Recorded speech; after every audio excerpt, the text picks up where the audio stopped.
Salutations everyone, and welcome to the show What Mattered, where I tell you what mattered this week. I'm at Stanley's Kamikaze, so you jelly?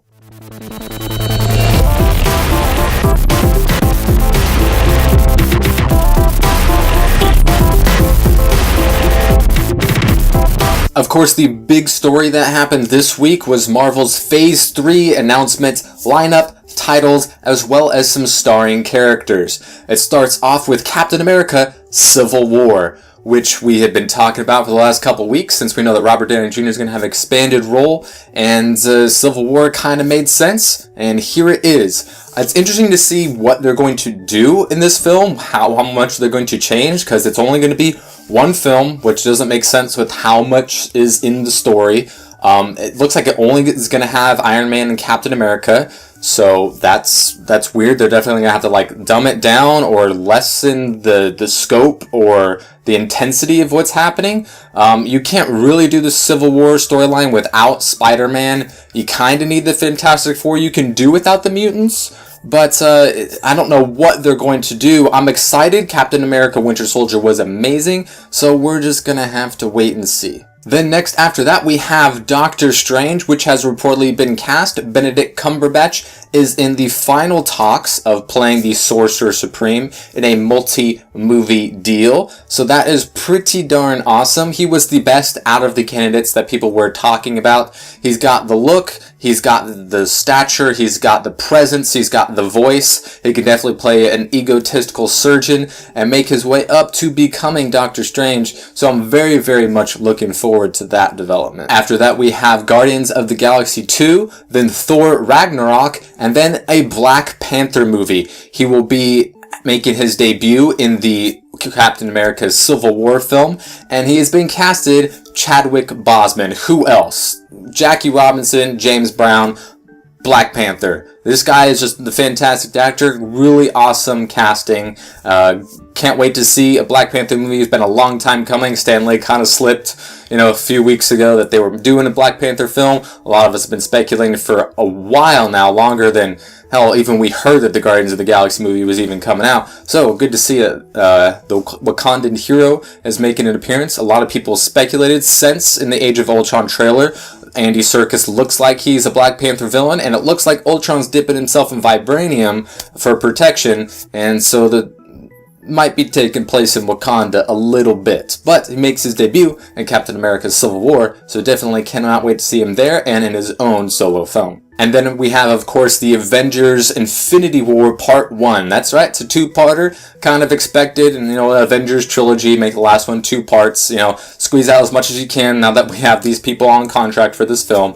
So that's really awesome. Some people got teased some footage of Thanos with the gauntlet and all of the gems. So that's really awesome. And then after that, we have a Captain Marvel movie. This is going to be the Carol Danvers Captain Marvel. So, your first solo Marvel female movie. And then we have the Inhumans, which people have been speculating for longer than any of these other films. So they're getting a film. And then it ends Phase 3 with, of course, Avengers Infinity War Part 2. So we have a lot of fantastic films coming up in both Marvel and the DC pipelines. People will love to compare the two, but as long as we get awesome movies from both the developers, that's really all we can ask for. It's going to be a busy and awesome next couple of years in the comic books movie universes. Also in the news, we got some concrete information about a Star Wars game coming out. Star Wars Battlefront is supposedly set to release holiday 2015, which will coincide great with the film, episode 7 that comes out in 2015,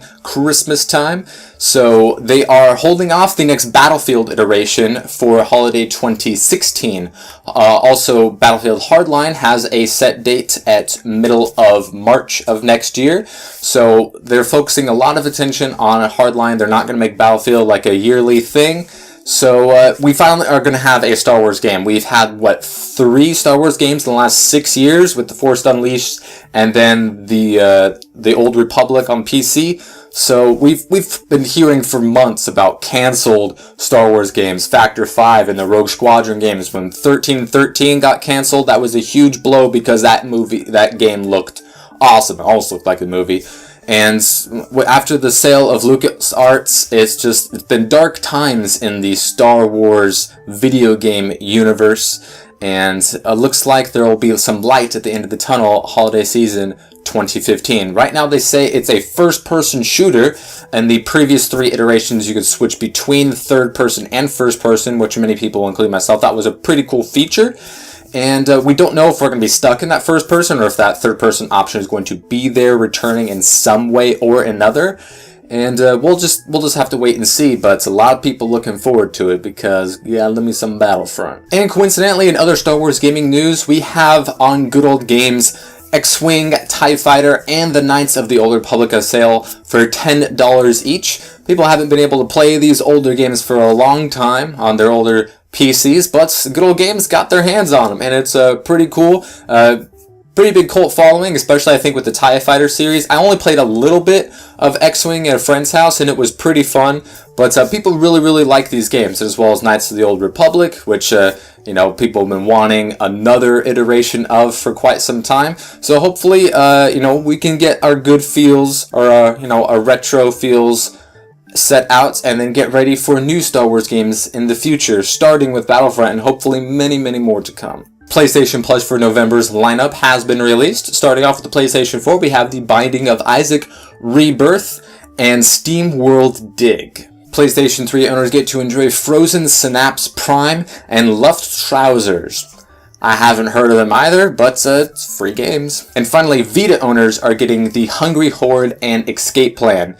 Now, The Binding of Isaac Rebirth is the biggest out of these titles. No AAA titles in this month whatsoever. The biggest title is an indie game from Team Meat, which is cool. But the PS3 and the Vita titles, pretty weak. I think this is the weakest PlayStation Plus month we've seen in the last year. No word yet on the Games for Gold. If I find that out later, I'll show up in the video. But not too great on November for PlayStation Plus, but hey, free games. So on November 9th, the first DLC for Destiny will be coming out. It'll be $20 standalone, or unless you got the expansion pass, you don't got to worry about that. Let's face it though, the Xbox One owners are getting shafted on this one. We all understand that, with not having a game on the Sony platform for years, that Bungie wants to create a strong fan base there. It's selling very well. And everyone can understand that. Some consoles get stuff earlier, they get exclusive this or exclusive that. Most of it's pre-launch, some of it post-launch. That's all fine and dandy. However, on the dark below, PlayStation owners aren't getting an additional strike. Xbox owners are getting one less strike. It's coming out with new missions, new raid, and 2 new strikes, which is what you would expect from DLC based off of what we have so far. But Xbox owners are only getting 1 of those strikes, and they're paying the same amount. PlayStation owners aren't getting extra content. Xbox owners are getting less content for the same amount of money. I don't think that's fair. Give the PlayStation owners extra stuff if you want them to have exclusive things, but holding out on people who are paying the same amount on a console that you've been releasing your stuff on for 10 years is a kind of a dick move, if you ask me. Only 1 extra strike is kind of a bother, since PlayStation owners already launched with an additional strike. Now they'll have 8 while Xbox owners have 6.